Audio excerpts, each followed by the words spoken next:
vamos lá. Só, antes de mais nada, agradecer imensamente a disponibilidade da Miriam para parar ali o tumulto do dia a dia e bater um papo aqui conosco.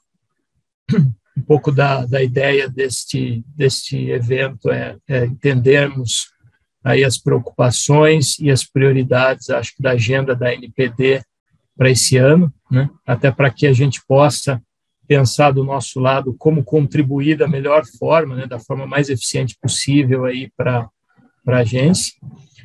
O IBRAC tem essa tendência, né, de ter esse diálogo aberto com a autoridade e tem bastante braço, tem muita gente nos comitês que se dispõe a parar, pensar, trazer sua visão e contribuir aí para a autoridade. Então, é sempre importante, no começo do ano a gente tenta fazer isso nas mais diversas diretorias, que é entender um pouco a agenda da autoridade, para que a gente possa moldar um pouco a nossa atividade e tentar fazer isso de uma forma que seja eficiente para todos aí.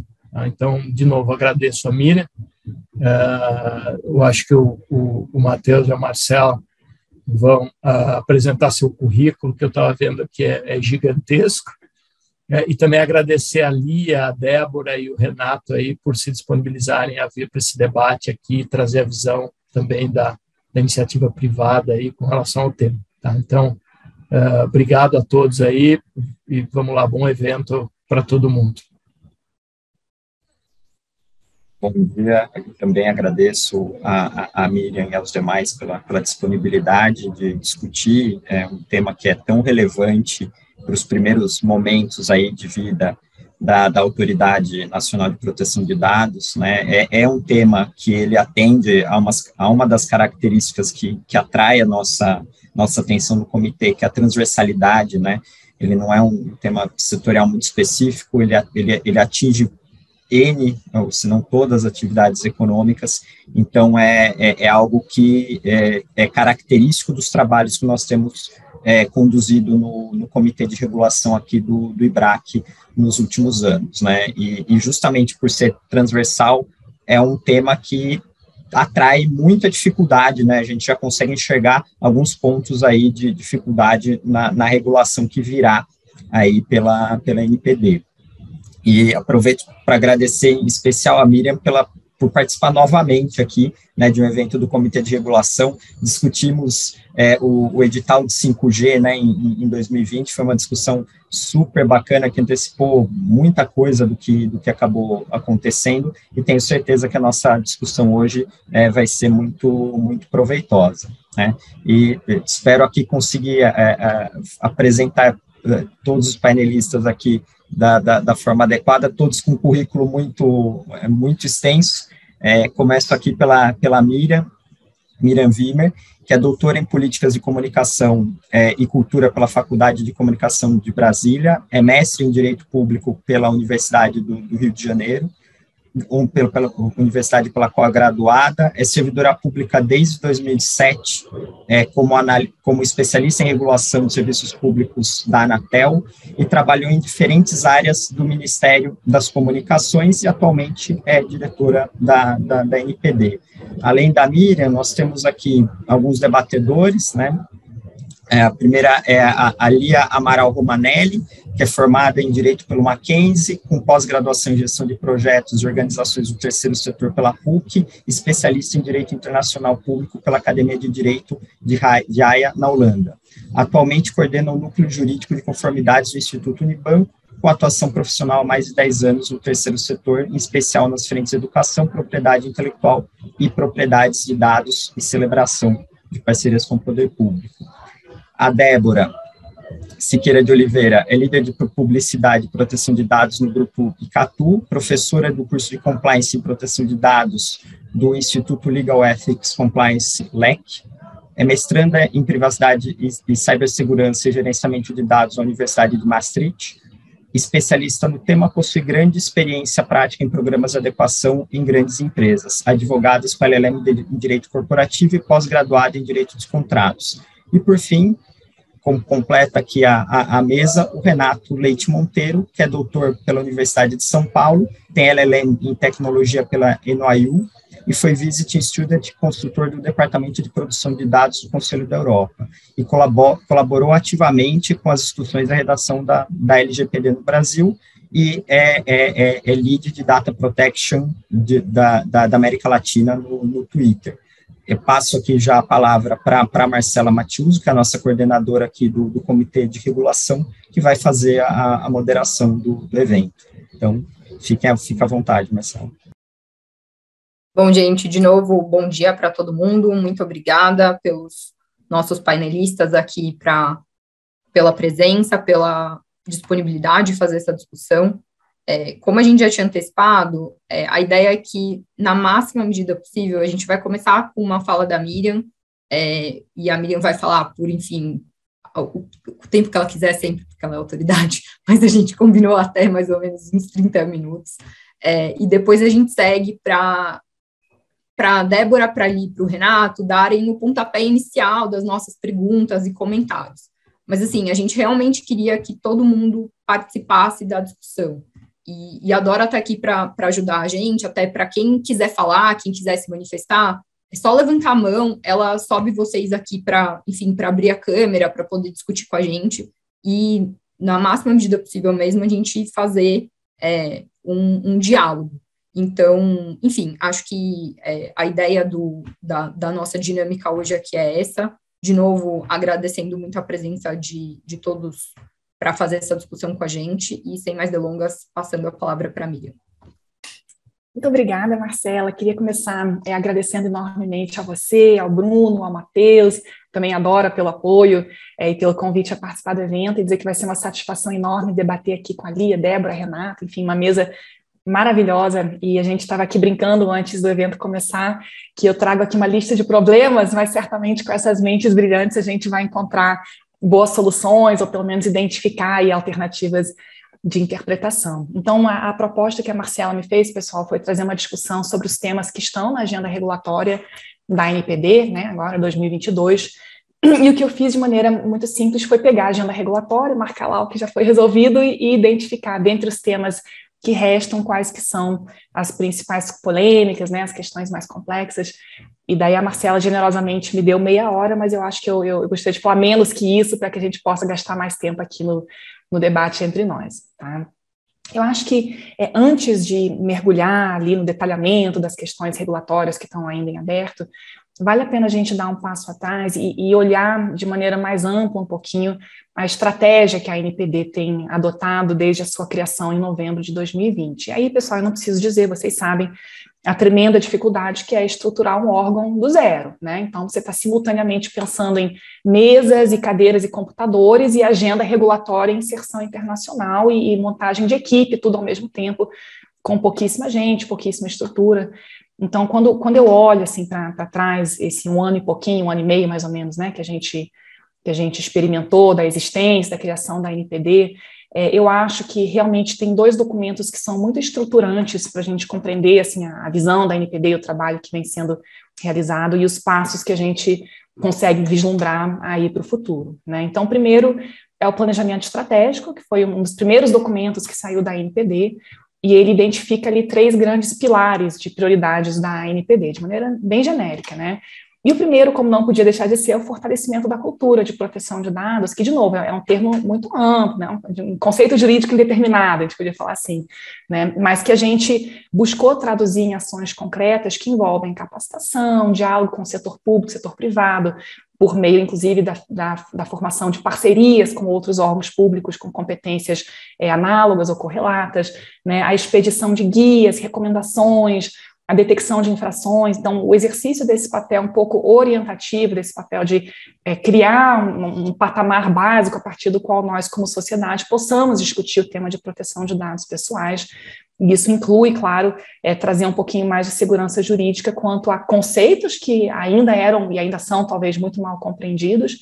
Eu posso falar aí da polêmica do controlador-operador, né, que não nos deixa, apesar do guia orientativo, e também trazer segurança em termos de estabelecer essas relações interinstitucionais de maneira formal, que são necessárias também para dar maior coerência, né, à atuação do poder público. Então, esse é um grande pilar.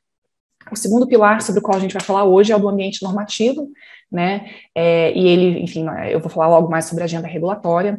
E o terceiro, então, diz respeito à própria institucionalidade da ANPD, para falar de condições físicas, orçamentárias, de RH, ampliação do corpo técnico. E aqui eu preciso também dizer que realmente nós aumentamos mais de 10 vezes a quantidade de servidores que atuam hoje na ANPD. Começamos com 5, hoje somos, acho que em torno de 60, né? Com origens diversas. Recentemente, ontem ou anteontem, saiu um decreto ampliando um pouquinho mais nossa estrutura de cargos, e assim, para quem não está no setor público, pode parecer pouco, mas cada carguinho é muito suado. A Marcela tem essa experiência do cargo, sabe como é difícil você arrancar ali um cargo do Ministério da Economia para poder montar, né, as áreas necessárias.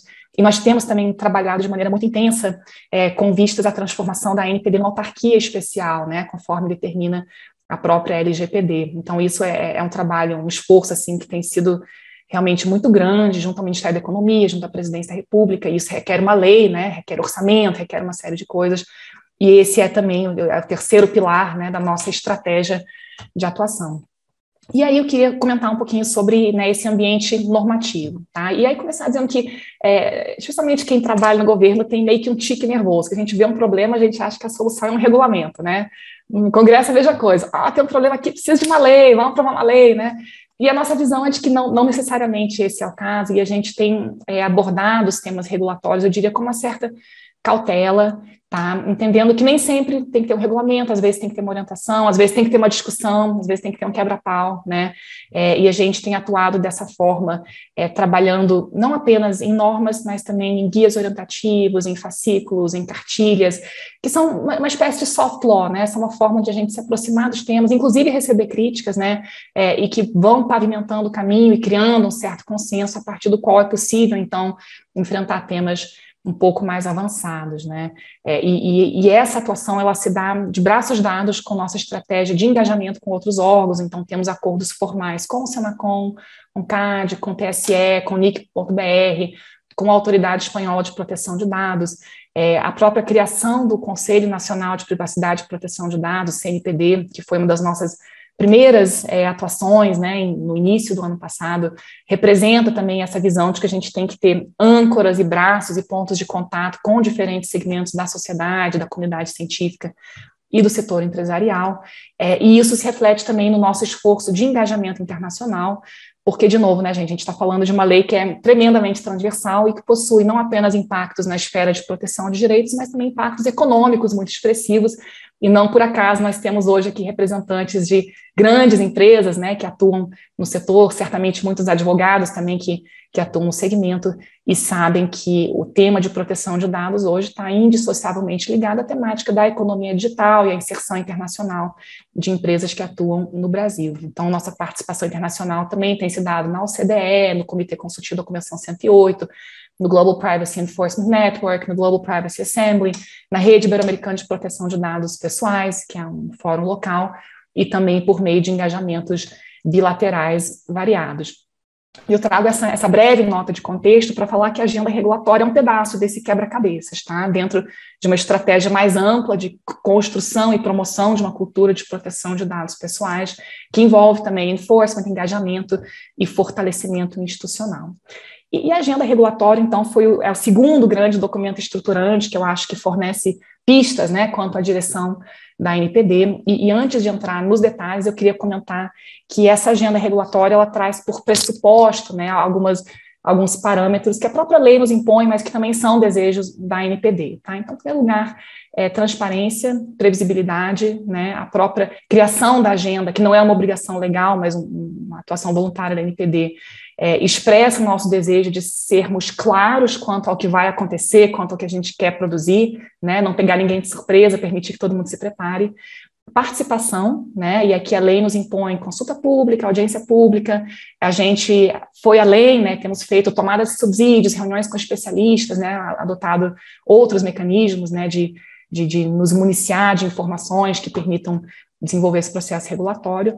E segurança jurídica, né, que é um tema, uma palavra que eu já falei aqui algumas vezes, e aqui eu reforço que nossa intenção, em harmonia com o espírito da LGPD, não é impedir que dados sejam tratados legitimamente, mas sim fornecer as condições de contorno para que isso possa acontecer de maneira a respeitar também os direitos dos titulares.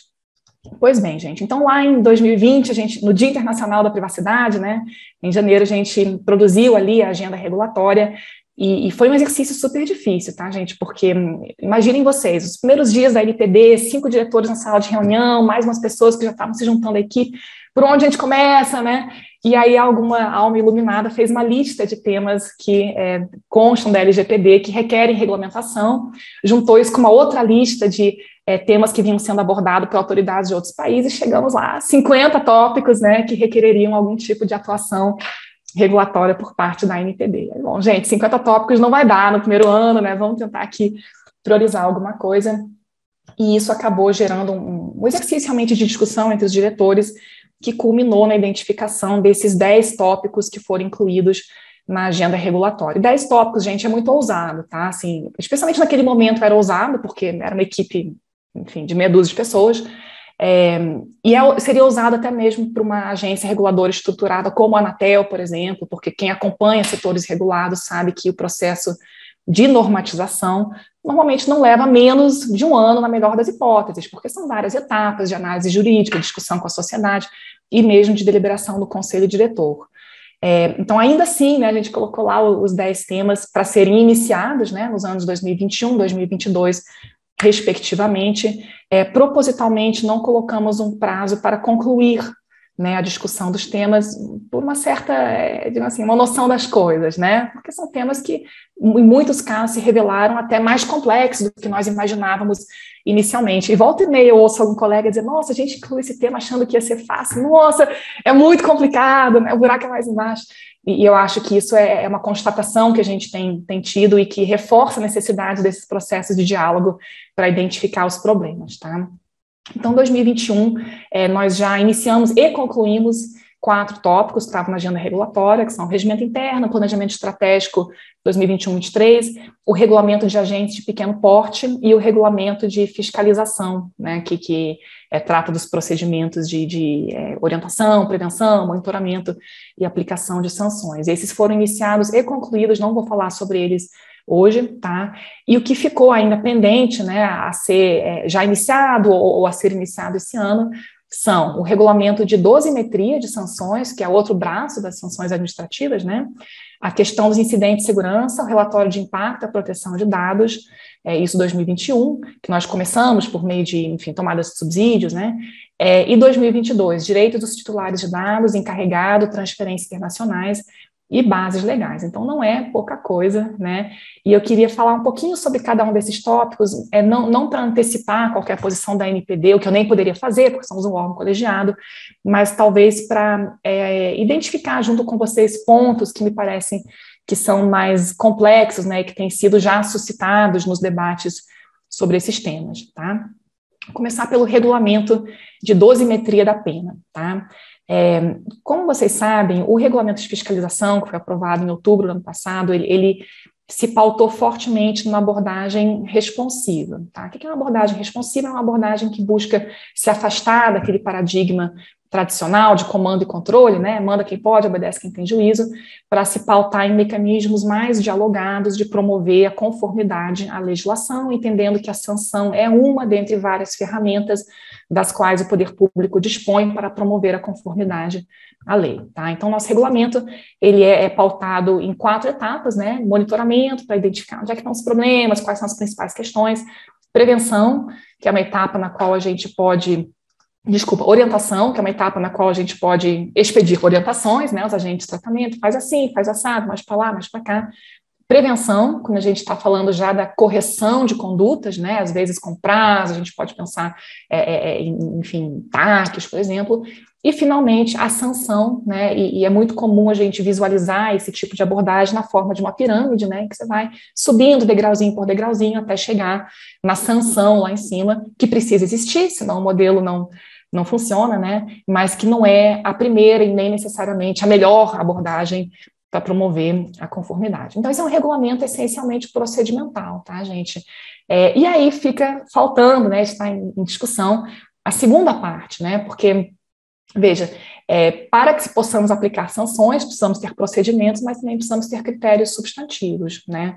Isso nos levou a uma discussão dentro da NPD, em primeiro lugar, sobre que tipo de abordagem a gente deveria adotar com relação à identificação das condutas infrativas, né? E eu me lembro que havia basicamente duas posições na mesa. Alguns que diziam, a gente tem que ter uma lista de tipos, né? Como se fosse um código penal do direito administrativo de proteção de dados pessoais.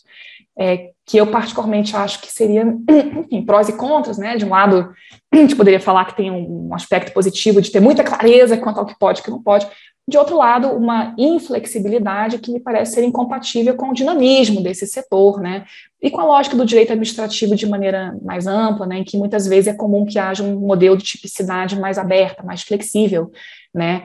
E o entendimento da NPD acabou sendo que, de fato, a LGPD já traz uma série de obrigações objetivas, né, para os agentes de tratamento, e o descumprimento dessas obrigações é passível de ser sancionado. Então, não precisamos de uma lista de tipos, né? Precisamos somente verificar se houve ou não houve descumprimento da LGPD e aí estabelecer critérios para dosar a sanção em casos concretos. E aqui né, o X da questão.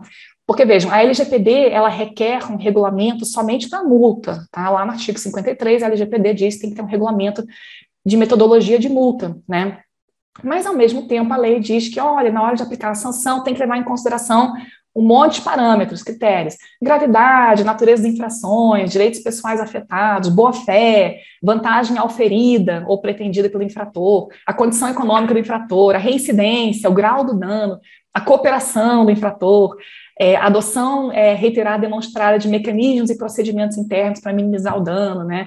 Políticas de boas práticas de governança, adoção de medidas corretivas e a proporcionalidade entre a gravidade da falta e a intensidade da sanção. São parâmetros até bem parecidos com aqueles que a gente encontra na Lei Geral de Telecomunicações, por exemplo, que é um setor no qual eu atuei anteriormente. E aí a pergunta é, bom, como é que a gente vai, no caso concreto, aplicar esses parâmetros e sanções, né? Como é que a gente vai definir se uma infração é leve, média ou grave, se ela vai receber uma advertência ou uma suspensão de atividade de tratamento, né? Como é que eu vou calibrar isso para que haja também consistência na atuação da NPD e a gente não incorra no risco de arbitrariedades, ou 2 pesos, 2 medidas, num caso fazer de um jeito, no outro de outro, né? E aí, olhando para esses parâmetros, e são parâmetros também que requerem, né, a gente quebrar a cabeça um bocado, porque como é que a gente avalia a gravidade e a natureza da infração? O grau do dano, alto dano, baixo dano, né? No incidente de segurança, será que o simples vazamento do dado já é um dano por si só? Tem que demonstrar que houve um dano. Como é que eu sei se o dano foi muito ou pouco, né?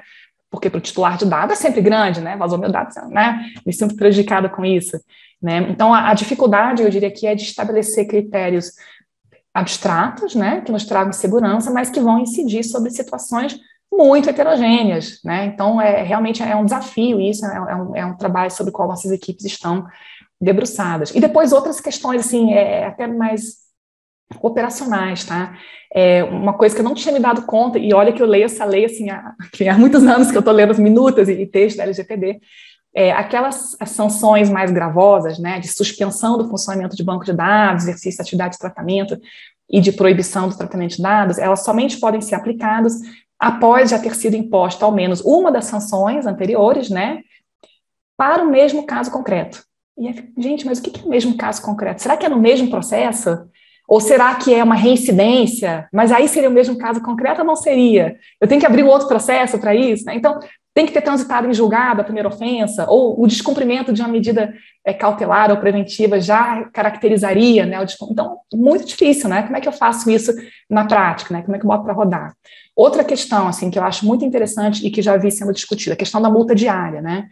Multa diária, pessoal, como todos sabem, normalmente é utilizada não como uma sanção, mas como uma medida cautelar, né, um astrente, né? Então, normalmente, se olhar o CPC, por exemplo, você vai ver lá, fumus boni iuris, periculo in mora, né, um perigo de um dano grave, irreparável, que justifica a adoção de uma multa pecuniária diária, não para sancionar o agente, mas para compeli-lo, né, a corrigir a sua conduta. Mas na LGPD, a multa diária está como sanção, e as sanções somente podem ser aplicadas após procedimento administrativo, que possibilite ampla defesa, etc, etc.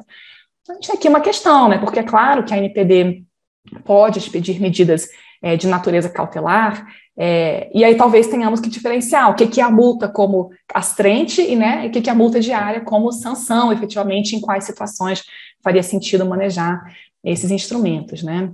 Outro ponto que eu acho muito curioso, assim, muito, muito interessante, assim, é a sanção da publicização da infração, né? Isso é uma sanção, é a lógica de name and shame, né? Vamos envergonhar. Ao mesmo tempo, a ANPD, como órgão público, está sujeita aí a requisitos de transparência, né? Então, qual que é o tipo de publicização da infração que se caracteriza como uma sanção administrativa para fins da LGPD e que tipo de transparência a ANPD pode dar quanto aos procedimentos em curso ou findos que não se caracteriza como uma sanção autônoma, né? Difícil também encontrar esse equilíbrio, né? Reconhecendo que a sociedade tem direito, interesse em saber o que a ANPD está fazendo em termos investigativos, sem, por outro lado, caracterizar uma sanção de publicização da infração, né? E o último tema no regulamento de dosimetria é um tema também delicado, que é o tema dos órgãos públicos, né? Sancionamento de órgãos públicos. E aqui a LGPD diz que não pode aplicar multa, que nem faria muito sentido. Outras sanções podem ser aplicadas, mas a lógica realmente parece ser mais de diálogo, de estabelecer orientações, relatório de impacto e tal. E aí acaba suscitando um debate secundário, né, que eu acho que até foge, de certa medida, da atuação da ANPD, que é da responsabilização de servidores públicos, né, que eventualmente tenham dado causa a prejuízos, né, a violações à LGPD, que é um tema também, eu acho, assim, espinhoso, complexo, né, e de alguma maneira já está aí presente nos debates públicos. Então, esse é um ponto, eu gastei mais tempo nesse, tá, Marcelo? Mas eu estou de olho no horário, eu comecei 10h40, eu acho, então eu vou, nesses minutinhos que faltam, nesses 15 minutos, tratar dos demais temas. Outro assunto que está na lista da agenda regulatória e que eu acho que é mais complicado do que parece à primeira vista, né? Comunicação de incidentes. E aí vocês vão lembrar, pessoal, que a ANPD foi criada e logo em seguida teve os mega vazamentos, aquela grande preocupação, né, com as notícias que saíram nos jornais, de grandes bases de dados disponíveis na Dark Web, e a gente publicou naquele momento uma orientação preliminar, que era assim, para apagar o incêndio, né, o que você faz no incidente de segurança? Tem um formulário, a gente sugeriu um prazo inicial de 2 dias úteis, com base no prazo que já existe na lei do cadastro positivo, né, um prazo legal já existente, demos algumas orientações preliminares, mas, enfim, é um tema que requer, né, ainda uma parametrização mais precisa, né, e o artigo 48 diz que o controlador tem que comunicar à ANPD e ao titular a ocorrência de incidente que possa acarretar risco ou dano relevante aos titulares. E aqui a gente tem uma diferença do GDPR, né, porque no GDPR a lógica comunica sempre à autoridade, mas nem sempre ao titular. E aqui no Brasil, a lei não parece fazer uma distinção, a princípio, no artigo 48, né? E aí eu acho que, tendo já agora mais de um ano de vivência de ANPD, considerando assim, o tipo de comunicação que a gente tem recebido, acho que algumas reflexões se impõem, né? Em primeiro lugar, para que serve a obrigação de comunicação, né? Por que a ANPD quer ser comunicada? Por que o titular quer ser comunicado? Né? E aqui é importante dizer logo de cara que o objetivo da comunicação não é necessariamente deflagrar um processo sancionador, certo? Porque em muitos casos o incidente de segurança não se deu por nenhum tipo de culpa, mesmo sequer negligência por parte do agente de tratamento, mas sim porque ele foi vítima, né, de uma atuação criminosa, muitas vezes, né? Então, se o objetivo da comunicação do incidente não é deflagrar automaticamente um processo sancionador, por que a ANPD quer saber, né? Por que o titular quer saber? E aqui a resposta, eu acho que a gente pode talvez dividir em 2 grupos, né? Então, o titular quer saber porque ele tem que se proteger, né? Se o banco perdeu os meus dados bancários, meu extrato da conta corrente, se alguém teve acesso a isso, eu, como titular, gostaria de saber para me prevenir de golpes, né? Para saber, aconteceu um troço, um incidente aqui, né? Para que a ANPD quer saber? A ANPD quer saber, eu acho que por uma série de questões, de um lado, para termos informações agregadas e estatísticas, né, sobre incidentes que acontecem no Brasil, de outro lado, para podermos atuar investigando em casos concretos que sejam mais relevantes, né, e de novo não vai ser em todos, né. E aí a questão que se coloca é, bom, nesse caso, né, considerando essas motivações, a proteção dos direitos do titular, a atuação da ANPD, qual que é o filtro, né, qual que é o sarrafo que a gente vai estabelecer para que haja essa notificação? Ou mais especificamente, mais juridicamente, o que significa um risco ou dano relevante aos titulares? Como é que a gente caracteriza isso? E será que esse critério é o mesmo para a ANPD e para o titular? Quer dizer, será que o que é um risco ou dano relevante para o titular também é o mesmo critério que a ANPD vai considerar para movimentar a máquina administrativa, para investigar, para iniciar um processo aí de fiscalização, né? E é um tema difícil, primeiro porque a lei não nos traz muitos parâmetros, né? Segundo, porque as situações são muito distintas entre si, então até mesmo identificar critérios objetivos para risco ou dano relevante é difícil, né? A gente estava ontem falando sobre isso na ANPD e alguém disse, dados sensíveis. Mas não, tudo bem, mas e se uma academia de ginástica sofreu um incidente de segurança e vazaram os atestados de saúde, né, de que os alunos estão aptos a praticar atividade física? São dados sensíveis, né, dados de saúde, mas tem um risco, né, das pessoas saberem que o Renato Leite é um grande esportista, está apto a praticar triatlon? Assim, acho que não, né, porque é um dado publicamente disponível nesse caso, né, mas então talvez nem só pelo fato de ser dado sensível a gente possa presumir o risco ou dano relevante. Outra questão, número de titulares. Poxa, mas e se vazaram 1 milhão de e-mails sem o nome do titular? É um dado pessoal? É um número expressivo? Mas tem um risco ou dano relevante? Aparentemente não, né? Dados de criança e adolescente, esse é um caso concreto, né? Uma escola perdeu uma pasta com um boletim de uma turma de alunos, né? Poxa, dados de criança e adolescente, população vulnerável e tal. É um risco ou dano relevante? Porque perdeu uma pasta com os boletins? Sei, talvez para os alunos, né, depender das notas, eu estou brincando aqui, né, claro, mas será que a ANPD tem que agora mover a máquina, iniciar um processo de investigação, né, por conta de um incidente como esse? Então, eu acho que esse é um tema que, de novo, o buraco é mais embaixo, né, é mais complicado do que parece, e a gente tem vários regulamentos tido que investigar esses elementos. O que é risco, atividade de risco, o que é dano, né? No regulamento de sanções vai ser a mesma coisa, e aqui eu acho que tem um nó, né, um tema que certamente merece mais atenção. Outro assunto, relatório de impacto, tá? Isso eu vou passar bem rapidinho, porque a gente já teve, inclusive, tomada de subsídios, reuniões técnicas com especialistas sobre esse assunto no ano passado, e aqui me parece que as questões que nós identificamos no ano passado, que pautaram, né, os debates com os especialistas, permanecem válidos como talvez um mapa de temas a serem enfrentados, tá? Primeira coisa, metodologia, qual que é o melhor método? Será que a ANPD tem que identificar a metodologia para o relatório de impacto? Ou será que a gente deixa livre, né? Quando exigir? O que é alto risco, né? De novo, risco. Porque o relatório de impacto, segundo a LGPD, não é para ser feito em todas as circunstâncias, para todas as operações, mas sim quando houver um relevante risco para o titular de dados, né? Então, o que é o alto risco, né? Será que a ANPD deveria fazer listas de dispensa ou de obrigatoriedade de relatório de impacto, né? Outro ponto delicado, publicidade, né? Publicidade de relatório de impacto. E aqui é um tema que eu acho bem interessante. Alguém me perguntou, Miriam, você acha que a gente deveria fazer um relatório de impacto só para constar e torná-lo público? Eu disse, não, gente, é para servir para alguma coisa esse relatório, né? Relatório é para ser útil para a organização. Eu disse, bom, mas especialmente no caso de organizações privadas, a publicidade de um relatório, se ele for muito sincero, né, pode vir a violar segredo comercial, industrial. Então, como é que a gente lida com a questão da publicidade do relatório de impacto, né? Deveria ter dois, um público, um privado, né? E no caso de órgãos públicos sobre os quais recai uma obrigação maior de transparência, publicidade por força da Constituição, será que esses, então, deveriam ser públicos? Será que deveriam servir como instrumento de controle social, né? Então, perguntas também que são relevantes, que eu acho que a gente vai ter que enfrentar, tá? Encarregado, esse é outro, gente, encarregado, assim, que você começa achando, não é fácil, né, só a gente estabelecer os critérios, e a questão do encarregado eu acho curiosa porque ela move muitos interesses, né, então a gente tem já claramente na mesa, né, interesses sociais distintos, né, entre organizações que podem ou não ser compelidas a contratar encarregados, interesses dos profissionais de privacidade, que obviamente querem que quanto mais encarregados, melhor, né? Quanto mais exigências, melhor, né?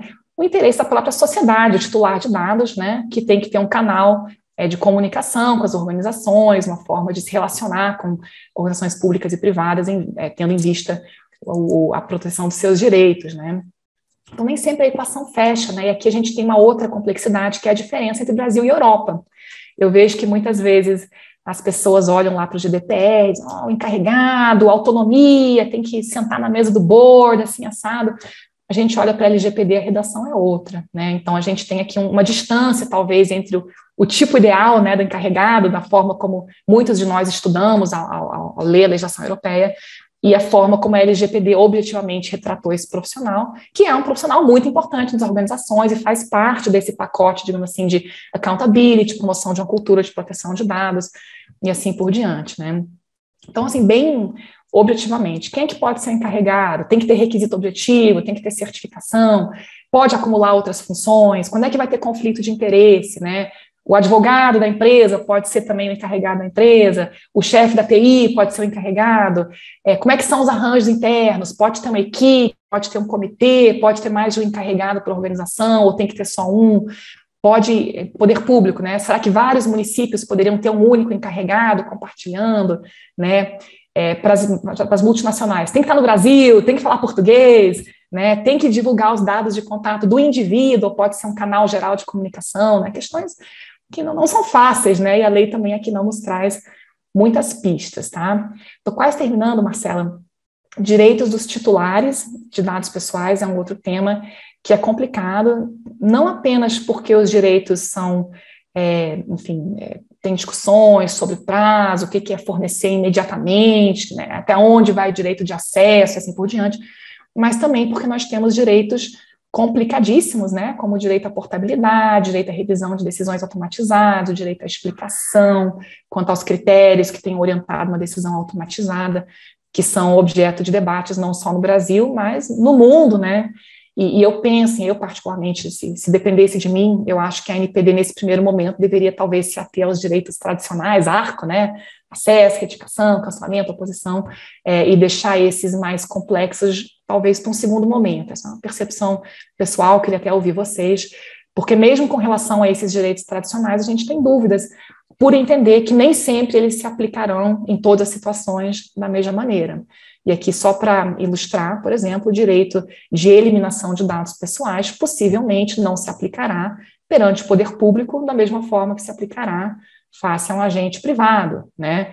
Determinados direitos do titular podem eventualmente ser flexibilizados face a agentes de pequeno porte ou em outras circunstâncias específicas, né? Então, aqui também, de novo, entender que os direitos, enfim, eles estão previstos, mas como eles se verificarão concretamente, procedimentalmente, é um desafio ainda a ser enfrentado. Transferência internacional enfim, é um tema que por si só merece um painel. Aqui vocês sabem que a NPD decidiu começar pelas cláusulas contratuais padrão, e aí eu acho que a questão de fundo isso é um tabuleiro de xadrez, né? O movimento que a gente faz aqui tem repercussões aqui, ali, acolá, né? Então, a escolha do modelo, a escolha da redação, do nível de elevação do sarrafo, de um alinhamento maior ou menor aos parâmetros europeus, que especialmente após o caso Max Schrems II, né, se tornaram ainda mais complexos, né? Tudo isso gera repercussões não apenas nas relações bilaterais, mas nesse grande tabuleiro, nessa grande arena internacional. Então, esse é um tema que a gente está olhando com bastante cuidado. E o último da agenda, e eu vou fechar dentro do tempo, é a questão das bases legais de tratamento de dados pessoais. E hoje eu olho para a agenda regulatória e digo, nossa, como a gente foi inocente, né? A gente achou que ia ter um guia sobre bases legais, assim. Hoje eu penso que um guia sobre bases legais é uma viagem, teria que ter 800 páginas, no mínimo a gente ainda ia errar um bocado, né? Mas o que me consola, de certo modo, é que a gente tem já ao longo desse ano e pouquinho tratado de várias bases legais em vários documentos, né? E talvez tenha que ser assim mesmo, talvez não dê para a gente abstratamente produzir um guia sobre execução de contrato, né? Talvez faça mais sentido realmente fazer o que nós temos feito, que é, no Guia do Poder Público, vamos tratar então de política pública da administração pública, vamos tratar de obrigação legal. No Guia de Eleições, vamos falar sobre legítimo interesse, consentimento, né? Em casos concretos também, a gente teve o caso envolvendo o WhatsApp e Facebook, que gerou uma nota técnica da NPD que foi publicizada, que a gente analisou execução de contrato e legítimo interesse, por exemplo, né? Então, o que me parece é que aos poucos a gente vai também, a partir talvez de casos concretos, criando maior maturidade para entender essas bases legais e as suas repercussões, e isso vai nos dando um pouquinho mais de musculatura para falar em abstrato sobre bases legais, tá? Eu acho que tem alguns temas ainda polêmicos, que certamente, enfim, vão gerar muita discussão. Eu colocaria no mesmo balaio legítimo interesse e proteção do crédito, não apenas porque a proteção do crédito na Europa é tratado como legítimo interesse, né, mas também porque a gente se preocupou tanto em não ter um cheque em branco no legítimo interesse, com o teste de balanceamento e tal, e a gente esqueceu da proteção do crédito, que aí sim tem um cheque em branco, né, não tem parâmetro nenhum para nada. Então, realmente definir até onde vai essa base legal, eu acho que é uma coisa importante. Outra base legal, que é mais complicada do que parece, é de estudos por órgão de pesquisa. porque existe uma definição legal de órgão de pesquisa e um problema concreto que já acontece. Bom, e os pesquisadores individuais? E os mestrandos, e os doutorandos, né? E o fato de que a LGPD não incide sobre atividades acadêmicas, como é que se relaciona, o que é atividade acadêmica, né? E eu diria também tratamento de dados na área de saúde, que é uma área complicadíssima, super regulada, que gera consequências para inúmeros atores, né? Não apenas os prestadores de serviço de saúde, mas também no setor de seguros, por exemplo, né? Nos dados sensíveis, uma dúvida ainda sobre se existiria ou não uma preferência ao consentimento enquanto base legal, se é uma base legal prioritária ou não, por conta da forma como a lei está redigida. A gente vive dizendo que não tem hierarquia entre bases legais, mas no artigo 11 eu reconheço que tem talvez uma dúvida, né, pela forma como a lei está escrita. A base legal da execução de contrato não está no artigo 11 dos dados sensíveis, mas lá tem um exercício regular de direitos, inclusive em contrato, então a gente tem que entender o que é isso, né? E, por fim, né, a questão de crianças e adolescentes e o debate sobre se o consentimento parental é ou não a única base legal que justifica o tratamento de crianças, e aí, consequentemente, o que eu faço com os adolescentes, né, que não têm capacidade civil, mas usam redes sociais o tempo todo, e se eu posso ou não invocar as demais bases legais do artigo 7º e 11 para lidar com esse público específico. Então, meus caros, eu acho que é isso a lista de problemas que eu estou visualizando, tenho certeza que vocês trarão outros ainda, estou ansiosa para ouvi-los, né, e eu queria concluir dizendo que não faltarão oportunidades para a gente discutir, tá? Eu acho que se a NPD ousasse, né, tratar desses temas sem ampla discussão, a gente erraria, assim, terrivelmente, apocalipticamente, né? Então, esses processos de tomada de subsídio, consulta pública, audiência pública, são realmente essenciais para que a gente possa avançar com mais segurança no enfrentamento dessas questões difíceis, né, e fascinantes. Então, mais uma vez, obrigada pela oportunidade de participar da conversa, pessoal. Agora eu só quero ouvir vocês. Obrigada, Marcela.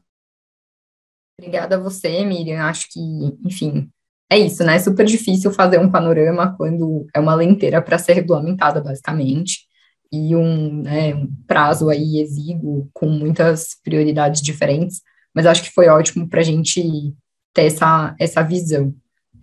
O Lessa já fez um questionamento aqui sobre a postura responsiva da regulação, né, e como isso estaria colocado. Eu só vou te pedir licença, Lessa, para passar primeiro a palavra para os debatedores, e aí também, se alguém já for falar sobre esse tema, a pessoa pode até eventualmente te dar a palavra, e a gente vai fazendo um debate aqui sobre esse assunto. Vou, enfim, chamar primeiro a Débora, meramente pela ordem alfabética, e deixar ela falar em primeiro lugar e colocar os pontos que ela gostaria. Oi, gente, bom dia. Obrigada, Miriam, pelas explicações, foram bem importantes, né? É sempre bom te ouvir falar, você traz muita tranquilidade em relação à atuação da NPD, então parabéns aí novamente. Eu tenho duas perguntas, né, na verdade, aliás, três, mas eu vou tentar ser econômica para dar oportunidade para os outros debatedores e, né, demais participantes. A primeira, e aí indo na ordem do fim ao início, seguindo aí a sua última fala, né? No caso da discussão sobre hipóteses legais de tratamento de dados, a gente tem percebido, né, que tem acontecido, né, definições de bases legais por entidades regulatórias em seus mercados. Então, por exemplo, né, eu atuo no mercado segurador, e aí a gente tem percebido, por exemplo, a escolha, né, do consentimento como base legal para o sistema de Open Insurance, né, que está nesse debate aí e implementação agora para 2022, e também, por exemplo, nos tratamentos de dados pessoais realizados por corretores após a contratação de seguros, né, e produtos associados. E aí eu queria entender como é que é a avaliação da NPD em relação a esse tema, né, essa atuação paralela dessas entidades, até porque, eventualmente, a autoridade não está sendo trazida, né, para opinião ou, enfim, participação nesses debates. Então, eu queria entender um pouquinho desse contexto, já que, por exemplo, no caso da SUSEP, enfim, e entidades que estão atuando no mercado segurador, ainda não existe, né, esse tipo de arranjo de relação interinstitucional. Marcela, como você quer fazer? A gente vai fazer, enfim, ou talvez a gente ouve, como é que você acha melhor a gente fazer a dinâmica aqui? Eu acho que vale a pena a gente coletar perguntas e aí você reage a elas, Miriam, porque senão a gente vai entrar em um tema e a gente não vai sair nunca mais dele. Também não precisam ser só perguntas, viu, pessoal? Assim, por favor, exato, né? Façam comentários. Então, acho que, enfim, se a Débora quiser complementar com o que ela tinha de comentários iniciais, assim, aí a gente passa tá. Beleza. Uma outra pergunta que eu gostaria de fazer, né, pegando muito da fala que a Miriam teve sobre a questão de comunicação de incidentes, a gente tem visto, né, uma ocorrência cada vez maior, ou pelo menos uma noticiação cada vez maior de eventos envolvendo, né, dados pessoais, eventos adversos. E, enfim, ao mesmo tempo, como, né, a própria Miriam colocou, num primeiro momento o NPD trouxe algumas recomendações, né, sobre, por exemplo, a questão do formulário de comunicação de incidente, em que existe ali a possibilidade, né, pelo menos olhando para o formulário, de um operador de dados pessoais fazer uma comunicação, quando a LGPD atribui, né, de acordo ali com o artigo 48, essa competência ao controlador de dados, a questão do prazo de 2 dias úteis, que embora, né, tenha analogia a uma legislação já em vigor no Brasil, se comparado ao GDPR, ela pode ser, né, um prazo um pouco mais exíguo e que para as empresas acaba sendo, né, a gente está correndo contra o tempo, então é um aspecto relevante, né, nessa questão de especificação do tema. E aí, né, vendo ali no último relatório semestral de acompanhamento da agenda regulatória, a gente viu que teve na tomada de subsídios teve bastante contribuição, né, foram, se não me engano, quase 100 contribuições da sociedade. Então, eu queria entender se é correto entender, né, que vai haver um espaço ainda de consulta e audiência pública, tal como aconteceu no caso da discussão do tema de agentes de tratamento de pequeno porte, ou se vai ter, de fato, vai adiante na questão de publicação do próprio instrumento normativo, se for, né, no caso de ter consulta e audiência pública ainda, se já existe algum tipo de previsão dessa agenda para 2022. Perfeito. Eu acho que a gente já tem coisa suficiente para a Miriam, pelo menos, dar talvez uma pincelada inicial, Miriam, e aí a gente passa para a Lia também agregar. Claro, sem dúvida. Eu vou começar pela segunda pergunta, tá? Comunicação de incidentes. E aí você trouxe uma primeira polêmica, gerou uma polêmica danada nos grupos de WhatsApp, se o operador pode notificar incidente ou não pode. Gente, eu sei que a lei diz que é a obrigação do controlador, tá? Eu sei disso, a NPD sabe disso. Entretanto, se um operador quiser me comunicar um incidente, eu vou dizer, não vou receber, se vira com seu controlador, né? Então, veja, uma coisa é a obrigação legal, né? Quem tem a obrigação legal de comunicar, outra coisa é o que deflagra a atuação da NPD. E aqui, pensando no melhor interesse do titular, a NPD não pode se furtar de receber comunicações de quem quer que seja, né, pelo fato do operador, pelo fato do controlador estar inerte, né? Então, eu vejo que existe uma questão também eventualmente contratual entre controlador e operador, como essas responsabilidades são alocadas entre os agentes de tratamento, mas para fins da NPD, como a gente tem que proteger o titular, a lógica é assim, quem nos comunicar a gente vai analisar, tá? Essa é a primeira questão. Com relação ao prazo de 2 dias úteis, de fato, naquele momento a gente não tinha nenhum parâmetro, né? A LGPD não traz parâmetro, fala em prazo razoável, para identificar que prazo é esse. O GDPR é um pouco maior, são 72 horas, mas aí se tiver um fim de semana no meio, acaba dando a mesma coisa, né? E inicialmente nos pareceu que era um prazo adequado para uma primeira comunicação, visto que podem existir comunicações complementares. Dito isso, eu acho que é algo que a gente tende a rever, tá? Assim, eu acho que é algo que a nossa experiência nos diz que talvez vale a pena dar um prazo um pouco maior para ter uma comunicação mais completa, né? Mas é uma coisa que a gente ainda vai avaliar, tá? E isso tem sim que ser regulamentado. E aí a última questão, o regulamento, por lei, né, tem que passar por consulta pública e audiência pública. A gente não pode publicar norma vinculante, né, sem que essas etapas tenham sido percorridas, então isso ainda vai acontecer, não temos ainda um cronograma neste momento. A outra pergunta é sobre a relação da NPD com setores regulados, e de fato eu ouço muita pergunta, assim, Open Insurance, Open Banking, consentimento, o órgão regulador setorial entendeu que é assim, talvez não seja.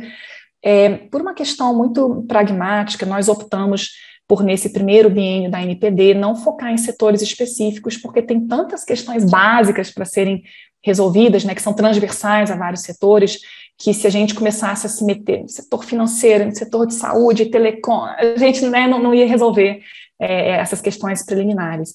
Dito isso, eu acho que tem sim muito interesse em dialogar com esses órgãos reguladores. Eu tenho tido a oportunidade de participar de muitos painéis com colegas da SUSEP, inclusive, o pessoal sempre tenta promover ali, quem sabe vocês tomam um cafezinho, né, ver se dá um match e tal. E eu acho que é questão de tempo, realmente, para que aconteça. A atuação da NPD é pautada também no respeito pelas competências de outros órgãos, né, que atuam à luz das suas próprias leis, né, e me parece que é natural que a gente precise de um pouquinho de tempo, né, para identificar ali quais são as melhores interpretações, considerando as especificidades de cada setor. Então, acho que é no sacolejar da carroça que as abóboras se acomodam, né, não é assim que se fala? E eu acho que é questão de tempo, realmente, para a gente ter esse ajuste, essa sintonia mais fina. Perfeito. Lia, vou passar agora para você. Obrigada, Marcela, bom dia para todo mundo. Bom, primeiramente agradecer aqui a oportunidade da gente conseguir ter esse espaço com a Miriam para poder conversar, né, agradecer ao IBRAC e todos aqui, e do meu lado, eu acho que o que vale a gente trazer é um pouco da visão do terceiro setor, né, das organizações da sociedade civil, frente à NPD, LGPD. Então, a gente tem acompanhado e aplaudido aqui o papel da NPD, também faço das palavras da Débora minhas palavras, acalenta o coração quando a gente escuta a Miriam trazer, né, a visão aí da NPD para a gente, e a solidificação que tem tido dessa frente da cultura de privacidade de dados e as diretrizes que vocês têm trazido para esse controle, né. E por parte das OSCs, eu não vou trazer perguntas muito específicas, Miriam, então acho que é mais um bate-papo aqui, tá, que eu queria contribuir, contando um pouco do papel das organizações da sociedade civil, né. Acho que a gente conseguiu construir, ao longo desses anos, uma base bem sólida na cultura de privacidade dentro de casa, seja com os programas de privacidade agora já em etapas de gestão, né, orçamentos dedicados para essa frente, né, que até então isso para a gente, dentro do terceiro setor, é um desafio, a gente sabe dos desafios do terceiro setor, e trazer isso também era algo que o terceiro setor via como um grande desafio. Hoje a gente consegue implementar programas e a manutenção deles, né, com planejamento orçamentário, e também essa movida das equipes para a cultura da privacidade dentro do terceiro setor, né, porque a gente sabe que logo no início houve uma certa resistência de todos quando os advogados e os jurídicos traziam o tema nas empresas, né, e também dentro das OSCs. Então, da negação, a gente passou a ter aqui também equipes voltadas para um olhar, né, seja do Privacy by Design ou qualquer outra frente pensando nisso, né. E acho que isso corrobora um pouco também com essa visão preventiva, construtiva da LGPD. E extrapola também para as nossas relações com os nossos parceiros, principalmente setor público, no fato de que como a gente tem muitos acordos de cooperação, parcerias com o setor público para desenvolvimento de políticas públicas, e no meu caso aqui na minha experiência na área educacional, a gente tem visto bastante essa troca de boas práticas, né, dentro das organizações da sociedade civil, e eu acho que nesse ponto vai muito na linha do planejamento estratégico da NPD, quando você trouxe no começo, né, dos objetivos estratégicos, o guia que foi publicado também para o setor público. Acho que isso foi, pelo menos para a nossa visão no terceiro setor, foi um gol que a gente estava esperando acontecer, né, então foi muito legal. E considerando essas questões, eu queria trazer para você uma pergunta e para o debate: como que você avalia essa interlocução da NPD com o setor público, né, dos desafios que vocês têm nessa frente e do nível de maturidade também do setor público nos trâmites aqui agora, pós entrada em vigor da LGPD, tá? Depois eu trago outros debates, se for o caso, mas eu sei que o tempo é curto, então eu vou passar a palavra para o Renato, tá, Marcela? Posso ir lá, Marcelo? Perfeito. Claro, vai lá. Então, bom dia a todos e a todas. Primeiro, agradecer o Ibrac, o Marcelo, os demais pelo convite. É bom estar aqui com colegas, né? Então, a gente acaba se encontrando. Eu só digo, Miri, que eu estou sentindo falta do seu fundo, dos livros. Eu sempre fico lá olhando quais são os livros que estão lá. Mas muito bom o debate. Obrigado aí pelas suas contribuições, mas eu, seguindo a tradição, acho que eu vou polemizar um pouquinho algumas coisas, tá? Vamos lá aqui, né, no debate. E algumas perguntas, pegando aqui do final para o começo aqui da sua interlocução. Acho que com bases legais, né?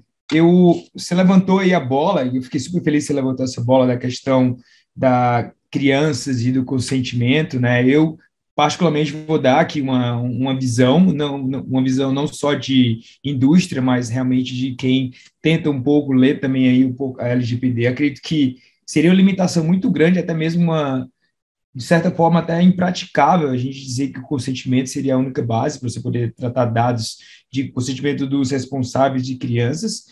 E também concordo com você que quando a gente fala do artigo 11, a expressão que eu gosto de falar é que o legislador, ele não é que ele dê uma preferência a uma base legal, mas topograficamente ela se encontra diferenciada das demais. Então, eu acredito que tem que haver uma ponderação, um balanceamento na aplicação do consentimento das demais bases legais, para que também isso não seja um entrave, até mesmo para setores especificamente regulados, como dos seguros, de saúde, a gente tem outras coisas, né?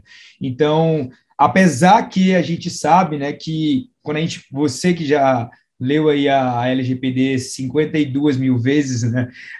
E pelo vídeo que você estava... Eu fiquei assim, quando você estava falando aí da dosimetria da pena e os incentivos do artigo 48, eu falei, cara, ela decorou todos os elementos dos incentivos lá. Eu fiquei pensando assim, existem vários erros de redação na LGPD, dispensa do consentimento e outras coisas, mas eu não acho que esse do artigo 11 foi um erro. Eu acho que foi comparado do 7º artigo com a redação, a estrutura e até mesmo o interlegislativo do artigo 7º, que era parecido com o artigo 11, e depois ele foi modificado, e o artigo 11 ele ficou topograficamente diferenciado. Eu acho que seria algo a se levar em consideração nessas análises. E a questão do legítimo interesse e proteção do crédito, adorei que você levantou isso, porque era a aula que eu dava, inclusive, exatamente sobre isso, e agora passei, e depois agora o Rafael Zanata, e a gente pensou exatamente que deve ser, para a proteção do crédito, né, deve ser elaborado um teste de proporcionalidade e legitimidade. Até que quando a gente fala de proteção de crédito, a base legal não é somente para dados que estão regulados em outras normas, como o Código de Defesa do Consumidor e Lei de Caráter Positivo, né? Hoje o que nós temos são várias fintechs que utilizam dados não creditícios para fins creditícios. E simplesmente haveria aqui usando também suas palavras, e uma coisa que o Bruno também gosta de falar muito, do cheque em branco. Eu vou pegar a geolocalização e, por isso, eu não vou precisar pedir consentimento, legítimo interesse, fazer nada, quando a finalidade for de proteção ao crédito. Eu acho também que essa não foi a vontade aqui do legislador. Transferência internacional. Então, ontem eu também tive a oportunidade de participar, junto com o presidente Valdemar, da reunião do Grupo de Trabalho da Rede Interamericana de Autoridade de Proteção de Dados, e um dos temas que nós colocamos como prioritários foi justamente tentar ver modelos mais adequados, né, de transferência internacional de dados que não sejam tão rígidos, e não para a questão da rigidez. A gente sabe que da rigidez que a gente encontra na União Europeia é justamente para a gente poder ser mais protetivo aos direitos e liberdades fundamentais, principalmente para a questão de acesso aos dados por entidades governamentais em outros países com nível de proteção menor. Mas aqui a gente tem uma tradição latino-americana ainda a ser plenamente estabelecida, e o momento de desenvolvimento econômico e tecnológico que a gente está passando, que o livre fluxo de dados é um grande incentivo para isso, né? Então, você mesmo já deu entrevista falando em modelos como da APEC, da Ásia, que podem ser mais flexíveis, e outros que podem ser mais adequados para esse momento. E aí eu pego até, fazendo um contraponto, já que a gente está inserido aqui na América Latina, a gente vê o que a Colômbia está fazendo, que está se tornando mais rígida, até com agora as normas que elas publicaram na semana passada, e ao mesmo tempo reconhecendo países como os Estados Unidos como nível adequado, né? Então, eu acho que até comentei ontem que a gente poderia e eu acho que quando for o momento adequado, junto com a rede interamericana, junto com o setor privado, até trazer expertos de outras regiões do mundo, que não só a Europa, orientando, porque, por exemplo, a gente tem esse acordo de cooperação com a Autoridade Espanhola de Proteção de Dados, que a Autoridade de Proteção, ela em certos pontos, ela é demasiadamente rígida, e aí eu estou aqui pegando um pouco da atuação que ela tem tido, né? Então, também uma ponderação sobre isso. Com relação a direitos, é um dos meus temas favoritos, né? Você sabe disso, né? Você esteve na minha banca de defesa de doutorado, que eu agradeço, em que a gente falou sobre direito à explicação, mas eu concordo absolutamente que talvez ser faseado essa regulamentação é ótima, mas nós temos hoje normas como o PL de IA, falando sobre revisões automatizadas, sobre explicação. Nós temos o PL de fake news, que não é a temática da nossa discussão, mas tem artigo específico, 2 artigos, que falam sobre explicação, que falam sobre critérios, que falam, inclusive, sobre explicação de treinamento de modelos de machine learning. Então, a gente fica, e é um dos debates que a gente tem, poxa, mas a LGPD fala sobre isso, e aí que nós temos que outras leis tratando sobre a temática que vão exigir isso, e nós não temos um guia orientativo, vamos falar assim, pelo menos que fosse um soft law nesse sentido. E é um dos debates que a gente está tendo aqui exatamente no Congresso, como é que uma outra lei exige algo que está previsto na LGPD e nós não temos nenhuma uma clarificação, para não usar o termo explicação, clarificação de como isso funcionaria, né? Sobre encarregado, tem uma coisa que você falou que eu bato muito, muito nessa tecla, né? A gente sabe, todo mundo que está assistindo aqui sabe que a nossa lei foi altamente influenciada pela GDPR, mas ela não é a GDPR, né? Eu e você também já falamos algumas vezes sobre isso. Eu acho que a gente tem que tentar dizer, beleza, a lei está posta, vamos estudar as normativas da União Europeia, vamos fazer acordos de cooperação, vamos fazer tudo isso, mas a nossa lei é a nossa lei, e ela não é a GDPR, a gente parar de simplesmente tropicalizar o que é feito lá e aplicar da mesma forma, né? Eu acho que a gente tem que ter, por exemplo, parâmetros de encarregado de risco do artigo 37 da GDPR são maravilhosos, inclusive eles foram levados em consideração na resolução de agente de tratamento de pequeno porte, né? Então, só para reiterar, essa questão de conflitos de interesse, você mencionou muito, a gente vê quando a gente vai conversar com diferentes organizações, nossa, porque teve a decisão da Bélgica e eu simplesmente, se vai causar um conflito aqui, eu falo, não tem isso aqui na nossa lei ainda, né? Então, você mencionou tudo isso. Sobre relatório de impacto, eu acho que algo que seria muito bom ouvir de você, porque em sendo relatório de impacto, ele publicizado, não publicizado, quando ele tem que ser feito, quando ele vai ser requisitado ou não pela NPD, eu acho que a gente precisa dar um passo atrás. E partindo um pouco da experiência aqui do setor privado, o relatório de impacto, ele é o principal motor que obriga as instituições a implementarem processos de revisão de privacidade dentro da sua organização, né? Então, a gente acha que independente de ser de baixo, médio ou alto risco, toda atividade da organização que lida com dados pessoais deveria passar por um processo de revisão.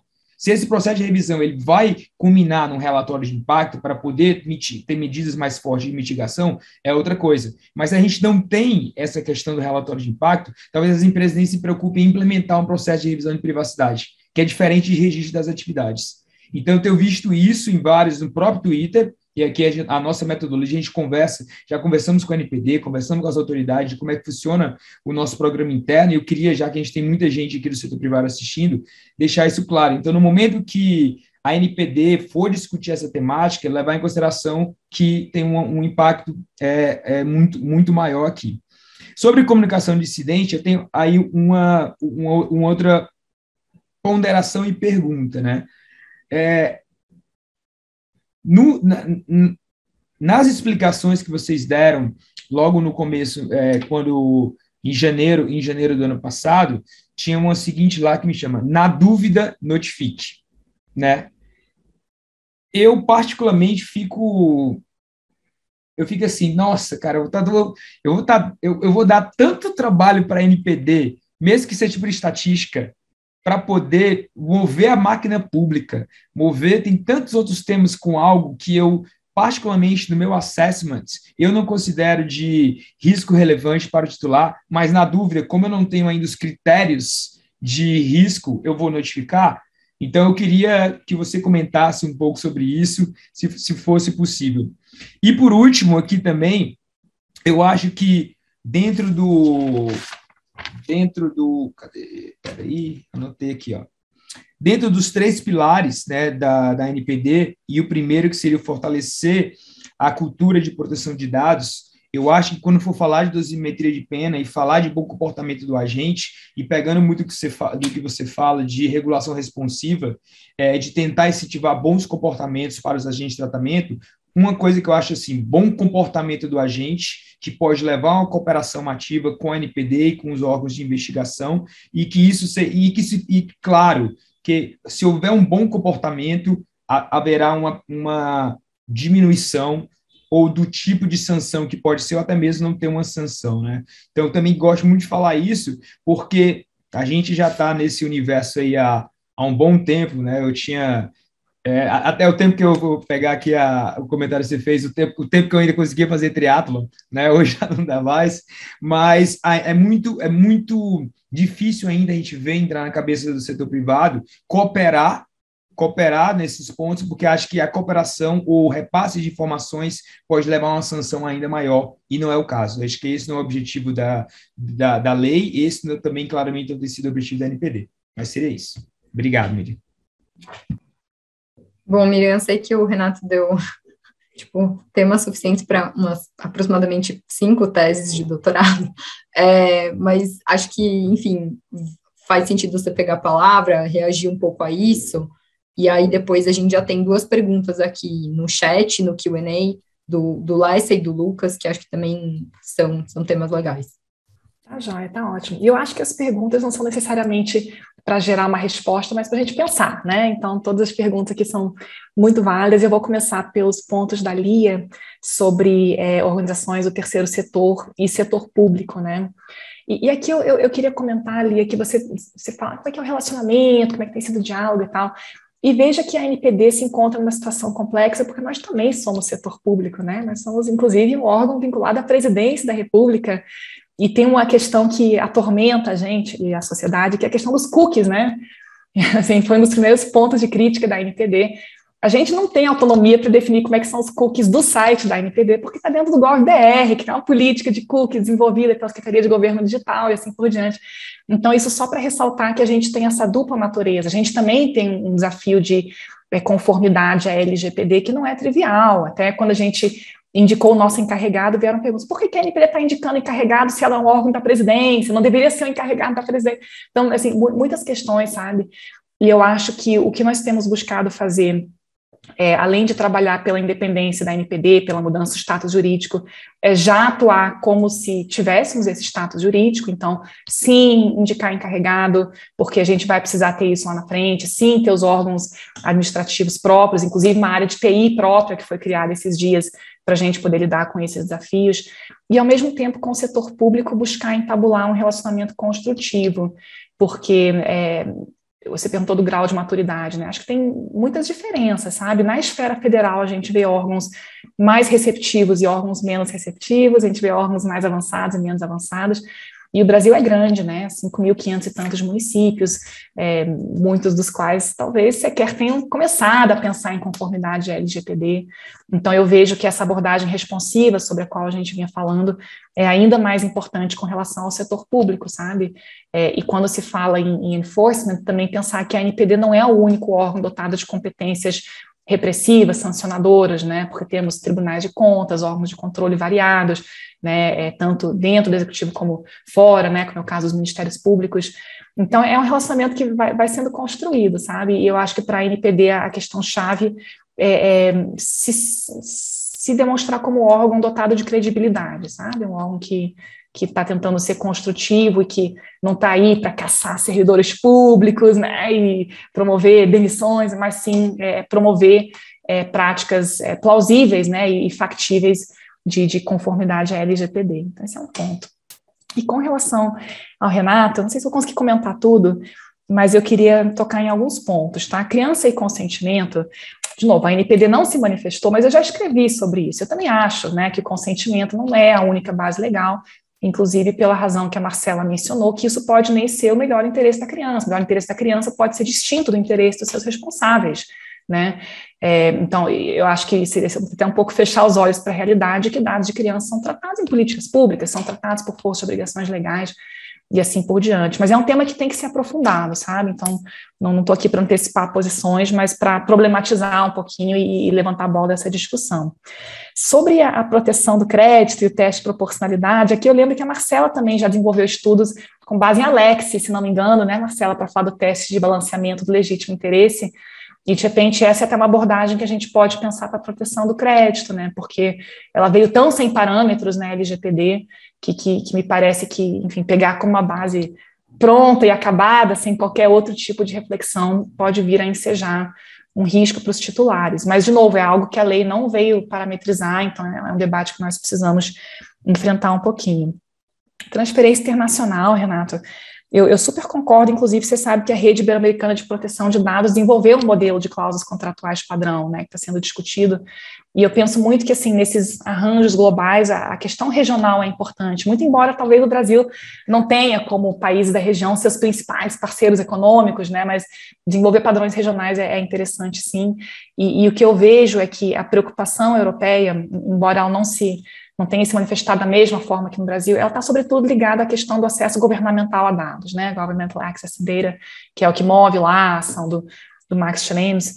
Então, eu fico pensando que, você mencionou iniciativas da Colômbia, de reconhecer os Estados Unidos como adequado, de novo eu aponto aqui que é tudo um tabuleiro de xadrez, né, então em que medida uma eventual decisão da Colômbia em reconhecer a adequação dos Estados Unidos vai impactar a relação que ela tem ou terá com a União Europeia, né, tudo vasos comunicantes, mesma coisa a APEC, né, o modelo APEC-CBPR.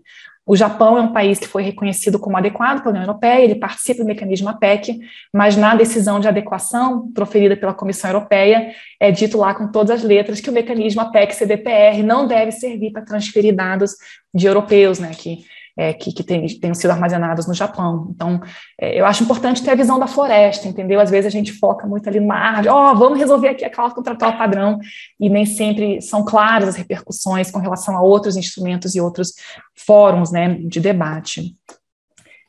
Com relação aos direitos, eu vou pular essa parte, Renato, porque eu também acho que é muito complexa a discussão do PL de A, do PL de fake news, que avançam assim, uma velocidade enorme sobre temas que a gente ainda nem entendeu muito bem na LGPD, e me preocupa também a eventual incompatibilidade entre os textos que vierem ser aprovados com os da LGPD, que foram super discutidos, que ainda tem muitos problemas, como você próprio mencionou, mas que, de certo modo, resultam de um consenso amplo que foi alcançado ali entre os diferentes stakeholders, então acho que é uma questão para a gente pensar. Sobre comunicação de incidentes, na dúvida, notifique. Eu também olho para essa frase assim com o sentimento de, poxa, a gente estava muito animado, né, em janeiro, a gente achava que a gente ia conseguir lidar com todos os incidentes que fossem notificados, e eu acho que é por isso mesmo que a gente tem que regulamentar e tem que ter tomada de subsídios e consulta pública, audiência pública, para estabelecer melhor qual que é o sarrafo, tá? E eu acho que não pode ser um sarrafo lá embaixo, na dúvida notifique, primeiro porque a gente não dá conta, segundo porque para que isso vai servir, né? Qual que é o objetivo da notificação, né? Perdeu a pasta de um aluno numa escola, eu vou fazer o quê? Vou multar a escola? Não faz sentido, né? Pensando, inclusive, numa organização que é pequena, que tem que ser estratégica na sua atuação. Então, na dúvida notifique, eu acho que foi uma reação de um primeiro momento de existência da NPD, e agora, já com mais de um ano de experiência, a gente pode voltar para essas orientações e talvez recalibrá-las, né, de uma maneira mais sofisticada. Por fim, a questão dos 3 pilares, né, incentivar bons comportamentos. Isso não foi algo que a NPD inventou, né, gente, isso está na lei. E a gente fala muito, olha, a NPD buscou incorporar uma abordagem responsiva. Eu tenho até dúvidas se a gente poderia ter feito diferente, à luz do que a lei dispõe, à luz do capítulo inteiro que fala de boas práticas, de governança, do papel que os próprios stakeholders têm de promover a conformidade, do princípio da responsabilização e da prestação de contas, mas é algo que não está ainda, eu acho, muito profundamente entranhado na nossa cultura, talvez por parte, em razão da experiência das agências reguladoras que durante muitos anos usaram o modelo comando e controle e agora começam a repensar isso, também por conta de uma certa desconfiança e resistência que a LGPD ainda enfrenta em certos segmentos. Então, eu entendo que é difícil para o profissional da privacidade, dizer, olha, é melhor você ser proativo, você comunica o incidente, você monta aqui um programa, isso vai te ajudar lá na frente. Às vezes, na ponta do lápis é difícil fazer essa conta, né? E daí que eu acho que é muito importante no regulamento de sanções administrativas, quando a gente fala de dosimetria, a gente recapturar, né, salientar esses elementos que a própria lei traz, e que, de novo, não foi a NPD que inventou, que diz, por exemplo, que quando um agente de tratamento tiver reiteradamente demonstrado que tem mecanismos e procedimentos internos para minimizar o dano, isso tem que ser levado em consideração na aplicação da sanção, seja para qualificá-la como talvez menos grave, né? Então não é grave, você vai cair para a média, por exemplo, seja para dosar a própria sanção que vai ser aplicada, se for uma multa, por exemplo, eventualmente isso representar um acréscimo, uma diminuição pecuniária. Agora, como fazer essa matemática é uma coisa que a gente ainda está estudando dentro da NPD, mas não tem dúvida, porque a própria lei exige que esses parâmetros tenham que ser considerados. Acho que é perfeito. Acho que a gente, enfim, dá para puxar muitos fios disso que você trouxe, Miriam, mas acho que vou chamar o Lucas, porque acho que ele tem um ponto interessante que ele colocou no Q&A. Lucas, você quer fazer diretamente a pergunta? Acho que a Dora consegue te colocar aqui no... Miriam, eu tenho uma pergunta. Na verdade, isso é mais uma curiosidade, mas se encaixa bem na discussão. Sobre... Bem, existe um paralelo, uma similitude muito grande entre o ECA e o Estatuto do Idoso, sobre a proteção de crianças, de idosos. É muito semelhante até mesmo à redação dessas duas leis. Dito isso, já tem um tempinho que eu venho lendo a LGPD, e eu já fui professor de direito do idoso, da criança e do adolescente, e me surgiu a seguinte dúvida.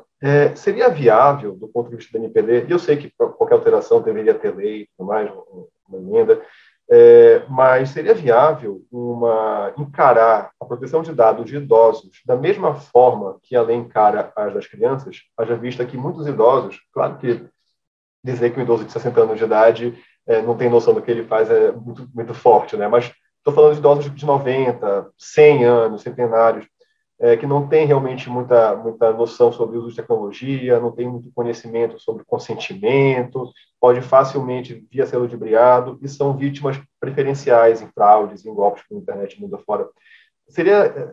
Haveria uma visão por parte da NPD de uma proteção maior dos dados dos idosos, assim como existe de crianças? Obrigada pela pergunta, Lucas. Eu queria só, em primeiro lugar, dizer que tudo que eu trago aqui não é necessariamente visão da NPD, mas de uma das diretoras da NPD. Nós somos 5, então tudo que eu digo pode ir por água abaixo se os outros 4 não concordarem, tá? Mas eu vou tentar responder a sua pergunta, Lucas.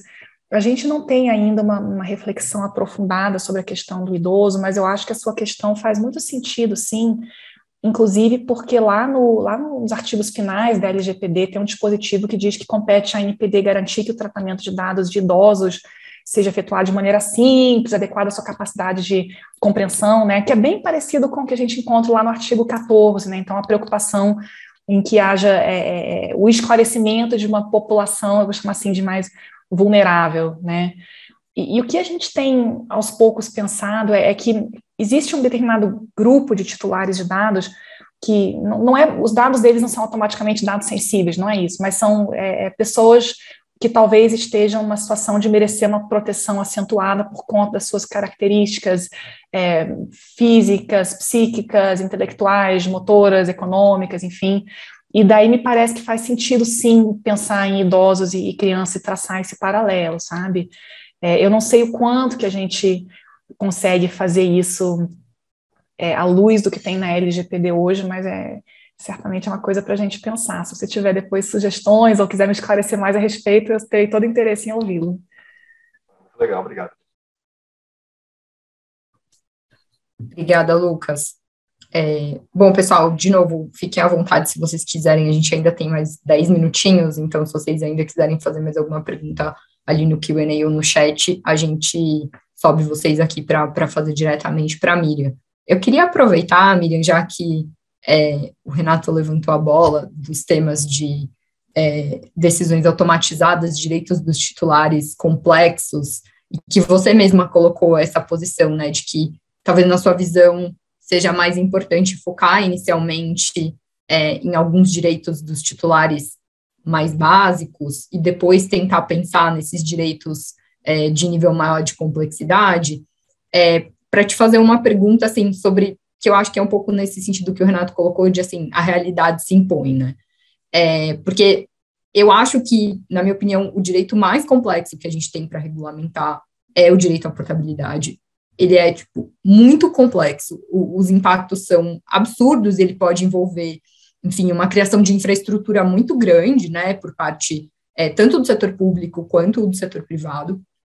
E, em concreto, a gente está tendo experiências de implementação, não necessariamente, pelo menos na minha opinião, do que seria propriamente portabilidade, mas, enfim, o Open Banking é, querendo ou não, um mecanismo que, na prática, é um modelo muito mais de interoperabilidade, mas que permite essa portabilidade em alguma medida. E assim, um pouco, qual que é a sua visão sobre, dado essa complexidade, né, de estarem surgindo modelos nesse sentido, o que pode fazer sentido, assim, a NPD fazer? E até, assim, um pouco da minha visão pessoal, né, eu acho que, eventualmente, pelo menos, dar alguns parâmetros sobre o que a portabilidade é e o que ela não é, né, assim, o que vai muito além e entra numa lógica de interoperabilidade que não propriamente é o que a legislação exige dos agentes, talvez já seja algo que dê alguma, assim, orientação no debate, mas, enfim, não sei o que você pensa sobre isso. Então, Marcela, eu acho que você tem toda a razão quando você fala que tem uma primeira dúvida conceitual sobre o que é portabilidade na LGPD e o que isso tem a ver com interoperabilidade, com uso compartilhado e com compartilhamento, que são até tratados de maneira distinta na LGPD.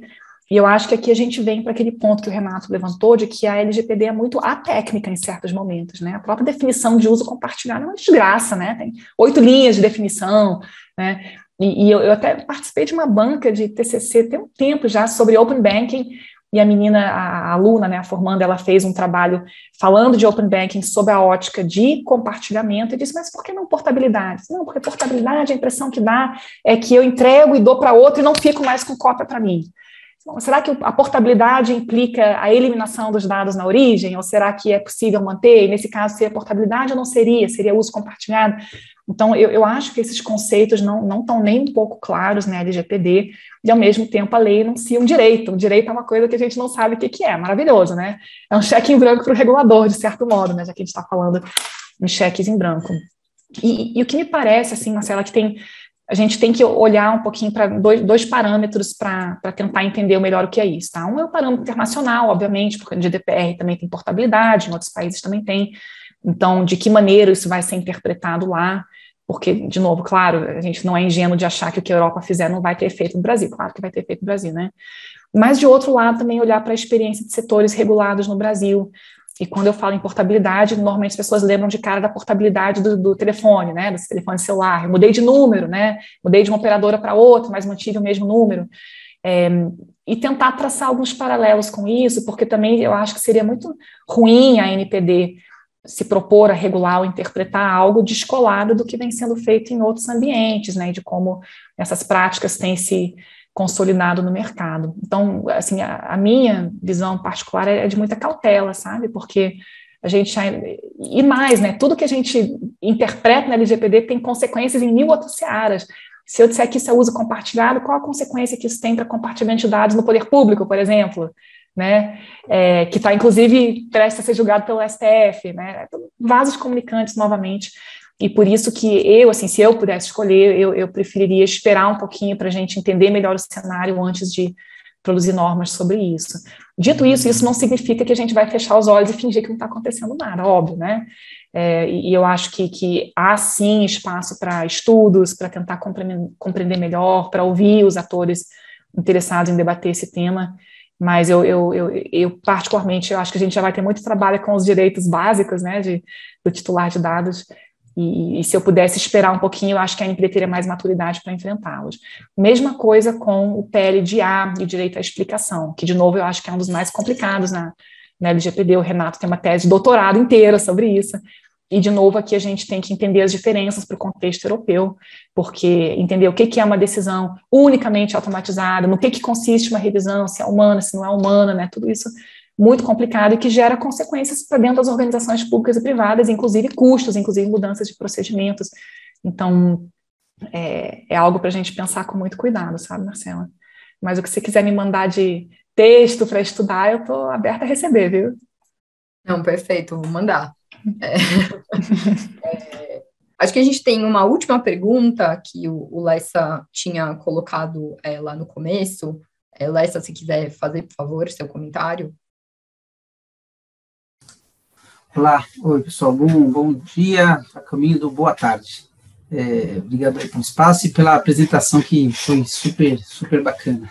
É ótimo ter mais temas para a gente discutir. O que eu queria comentar, perguntar as impressões da Miriam, e muito mais focado aqui no trabalho do próprio comitê de regulação, que a gente tem feito muitas reflexões, né, sobre a postura regulatória das autoridades, seja agência, seja não agência, etc.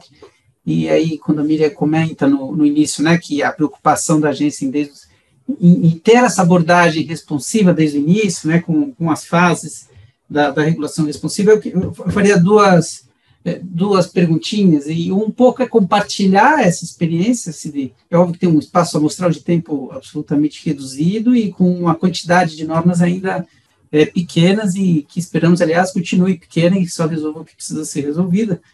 Mas, assim, que está tendo de coletas, né? Porque, bem ou mal, a regulação responsiva, ela é quase que um laboratório, uma permanente discussão. Então, talvez compartilhar o que está dando certo, o que não está dando certo, isso é rico para o comitê aqui que tem feito abordagens ou estudos, né, de tipo de regulação, regulações bem feitas ou mal feitas. A gente até teve um laboratório no nosso último encontro que qualquer hora comentamos, e que a gente tentou vestir o sapato do regulador, que é também difícil ser regulador, e é difícil você fazer norma bem feita, ainda mais buscando cumprir todos os passos de diversas consultas públicas, legitimação do processo, etc. Então, a minha pergunta seria, como é que está sendo essa experiência da regulação responsiva, e particularmente na parte de monitoramento, que me parece super interessante para a indústria, para entender, não talvez na área da agência de dados, que ainda está começando a fazer seu acervo de normativos, mas, e aí trazendo uma experiência de telecomunicações, que são literalmente são milhares de normas em vigor, e que a gente tem muita dificuldade como indústria de saber, me dá uma orientação de para onde está indo o regulador, qual que é a principal atenção, vamos de mãos juntas tentar resolver aquilo que é importante agora. Resolvido esse, vamos para o próximo tema, e não ficar nessa fantasia de que a gente vai conseguir cumprir tudo ao mesmo tempo. Eu acho que o processo de monitoramento é isso, em que a agência começa a fazer a sua agenda regulatória, a indústria e os administrados começam a entender o que eu preciso tomar cuidado, e de mão juntas a gente tenta resolver um problema, depois o outro, etc. É isso. Perfeito, Lessa. E você tem uma experiência longa no setor de telecom, então você sabe que também a Anatel passou por diferentes momentos, e inclusive quando a gente começou a discutir regulação responsiva, uma das agências que a gente procurou logo de imediato foi a Anatel, não só porque, enfim, tem muitas pessoas da NPD que são de lá, inclusive eu, mas porque é uma agência que buscou uma parceria com a academia, uma parceria com a UNB para desenvolver um projeto de fôlego, né, para entender como a regulação responsiva poderia acontecer na prática. E eu digo assim, que se a Anatel, que é uma agência que tem 1.000 funcionários em todo o país, se a Anatel compreendeu que comando e controle não estava surtindo efeitos, o que dirá a NPD, que é uma organização minúscula, recém-criada, enfim. Eu acho que a incorporação desse pressuposto, ela tem razões teóricas e também razões pragmáticas, tá? Do ponto de vista teórico, a gente tem que entender para que serve um órgão regulador ou uma autoridade, como é o caso da NPD. Serve para aplicar sanção? Não é para isso que a gente foi criado, né? Ele serve para promover a cultura de proteção de dados, promover o respeito aos direitos do titular, e a realidade prática, né, dos processos de fiscalização e sancionamento indicam que muitas vezes existe um lapso temporal entre a conduta cometida e, finalmente, a conclusão do processo com eventual aplicação de sanção, que depois ainda é frequentemente judicializada. Isso joga por terra qualquer efeito de dissuasão que a sanção possa ter, né? Eu me lembro de um colega da Anatel falando assim que, olha, uma empresa chegou para eles, a primeira vez que eles, né, receberam um aviso de abertura de PAB, que é o processo de apuração de cumprimento de obrigações, o comitê, né, o board se reuniu, a diretoria, o que a gente vai fazer e tal. Quando chegou o 100º PAB, ninguém mais dava a menor bola para o PAB, entendeu? E aí o incentivo passa a ser postergar ao máximo possível o momento de aplicação da sanção, com N recursos que sobrecarregam a máquina pública, sem que haja um compromisso de solução do problema, né? Então, para a NPD, que tem uma equipe pequena, e também considerando a própria lógica que a LGPD traz, que é de responsabilidade compartilhada, né, uma responsabilidade que recai sobre o poder público, mas também sobre a agente de tratamento, a gente pensou com muito cuidado sobre o regulamento de fiscalização para que não fosse apenas um algoritmo, né, no qual você tem um input infração, output sanção. O output tem que ser correção da conduta, com ou sem sanção, né? A sanção pode ser um instrumento para apoiar a correção da conduta, mas não necessariamente o único. E aí eu acho que o desafio que a gente tem é de pegar esse modelo que é lindo na teoria e botar ele para rodar na prática. Tá? E aqui eu acho que tem vários desafios. Tá? Primeiro, eu diria que a gente tem conseguido, em certa medida, e talvez o maior exemplo disso seja, inclusive, o caso que eu mencionei de WhatsApp e Facebook. Não estou mencionando para particularizar nenhuma empresa, mas foi um caso, né, muito discutido, no qual as sanções administrativas nem sequer estavam em vigor, não estavam em vigor, isso foi antes de agosto, e a ANPD, junto com outros órgãos públicos, se articulou para expedir recomendações ao agente de tratamento, estabelecer ali uma relação dialogada que resultaram na mudança da política de privacidade. Então, o resultado foi alcançado? Eu diria que sim, pelo menos em parte, né? Talvez não 100%, enfim, teve um resultado positivo alcançado. Alguém falou em aplicar sanção? Não, a gente nem tinha competência para fazer isso. Eu acho que é um exemplo de um tipo de abordagem que às vezes é mais efetiva, inclusive no tempo e no curto prazo, do que um processo sancionador tradicional. Por outro lado, a gente, como a NPD, está sujeito a uma série de pressões que vêm da sociedade, do próprio mercado, de outros órgãos de controle. Volta e meia vem um membro de Ministério Público, por exemplo, diz, o que vocês fizeram nesse caso aqui? Eu quero dizer quais providências a NPD adotou quando notificaram, sei lá, a perda da pasta do aluno da escola de ensino médio. E muitas vezes a gente vai ter que dizer, a gente não adotou nenhuma providência porque entendemos que não havia providência adotada, sabe? Mas como responder isso? Quando existe também um clamor social por ver sangue. A NPD está passando a mão na cabeça das empresas, a NPD é muito boazinha. Né? Eu estou falando isso com muita franqueza porque é um fenômeno que a gente observa de fato, e eu acho que existe também um desafio de prestar satisfação à sociedade e dizer, olha, a gente está sim preocupado com os direitos dos titulares, a gente está trabalhando sim para corrigir, né, situações que sejam irregulares, só não necessariamente essa correção vai se dar por meio da simples aplicação de uma sanção administrativa. Né? Então, eu acho que tem um tanto também de cultura brasileira, e é um problema não só do Brasil, mas de outros países também, de a gente se afastar de um modelo mental no qual a única forma de regulação que se concebe é o Estado com o big stick, né, com o porrete na mão, para entender que o Estado pode também atuar como um facilitador de boas práticas, né, vou dizer assim, para usar vários anglicismos, fazer o advocacy do compliance, né, de certo modo, né, promover essas boas práticas e entender que o agente privado vai ser recompensado, né, reconhecido pelos esforços que ele vier a empreender, mas é difícil, né, a gente está aqui falando numa bolha, e se eu for ali na esquina, na quadra onde eu moro, e falar com, né, o pequeno empreendedor, olha, você tem que contratar um encarregado e fazer um programa de privacidade, vai estar louca, né, tá louca. Então, é um desafio, realmente, e eu acho que talvez a experiência que a gente está vendo em agências maduras, como é o caso da Anatel e de outras, vai nos ajudar também a entender onde é que estão os maiores desafios, o que a gente deve evitar, como é que a gente pode também comunicar adequadamente nossas estratégias para a sociedade e para os ambientes regulados, sabe? Para, enfim, dar satisfação, né? Mostrar que nosso trabalho é útil, que essa abordagem é adequada. Então, isso que você comenta de dar a satisfação é super impactante, porque um leitor médio vai entender que é passar a mão na cabeça, né? E isso é bem interessante. Eu acho que a arte de comunicar passa muito pela legitimação dessa postura. Legal, bacana, ótimo. Marcelo. Bom, pessoal, a gente oficialmente já estourou nosso horário, que era até o meio-dia. Então, queria passar a palavra de volta aqui para o Matheus e para o Bruno, ver se eles queriam fazer algum comentário adicional. Agradecer de novo a Miriam, ao Renato, a Lia e a Débora, e a todo mundo que ficou aqui até agora, nesse horário ingrato pré-almoço, assim, pela discussão. E, enfim, com certeza vamos ter outras oportunidades para continuar esse debate. Então, Bruno, Matheus, por favor. Aqui o Bruno encerra.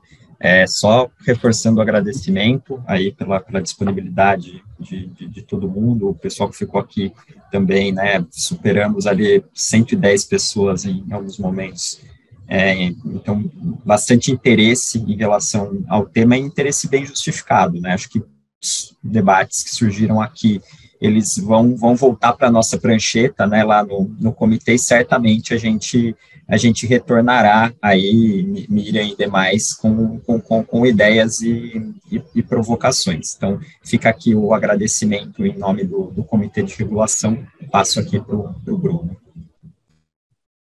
Sem muita delonga aí, por conta do almoço de todos, aí só agradecer de novo a Miriam, a Lia, a Débora, ao Renato, ao Lessa, ao Lucas, que fizeram as perguntas aí no final também, e reforçar sempre que estamos aqui à disposição da autoridade e esperamos vê-la muitas mais vezes aqui, Miriam. Obrigado a todos aí, e não sei se você quer deixar algumas palavras finais aí antes da gente encerrar, inclusive, fica à vontade. Não, só agradeço mais uma vez, continuo as ordens e sigam a NPD nas redes sociais, visitem nosso site, por favor, para conhecer o nosso trabalho. Muito obrigada mais uma vez, foi ótima a conversa, gostei muito. Boa tarde a todos. Obrigada, pessoal. Boa tarde.